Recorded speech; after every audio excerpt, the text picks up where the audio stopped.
Lenovo Z5 is truly all-screen. Smartphone makers are locked in a race to make the bezels on the front of their phones extinct. But making a phone that's nothing but a display up front is proving to be a more challenging task than they likely hoped. It's why the just-released Galaxy S9 still doesn't stash its fingerprint sensor underneath its screen, or why literally everyone is copying the iPhone X's notch. However, there could be an end in sight, based on a pair of images shared by Lenovo Vice President Cheng. The teasers depict a handset referred to as the Lenovo Z5, and emerged late last week on Chinese social network Weibo before being picked up by CNET. One is a sketch from a three-quarter perspective, while the other is a render showing the upper left corner of the device.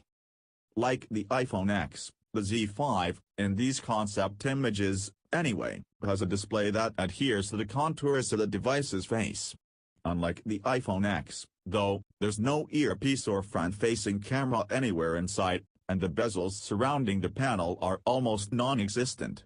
According to the Post, and Google Translate, 18 patented technologies and 4 technological breakthroughs enable the Z5's design, though Chang doesn't list specifics. When it comes to the speaker and camera, we can only speculate as to where those missing components might be. For example, the selfie cam could pop out of the top mechanically, while audio could be transmitted through vibration, as seen on that unnamed Vivo concept phone previewed at Mobile World Congress back in February.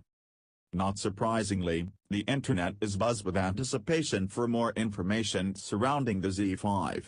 However, we've seen a number of similar pitches from Chinese smartphone makers over the last year or so, and while Lenovo's has certainly piqued our curiosity, it's hard to get too excited while so much remains shrouded in secrecy.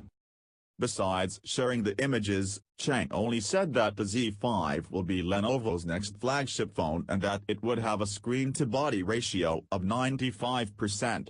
If or when the device does come to fruition, it's highly unlikely you'll be able to buy it stateside, as Lenovo typically only sells phones bearing its name in Asia, while relying on the Motorola brand elsewhere.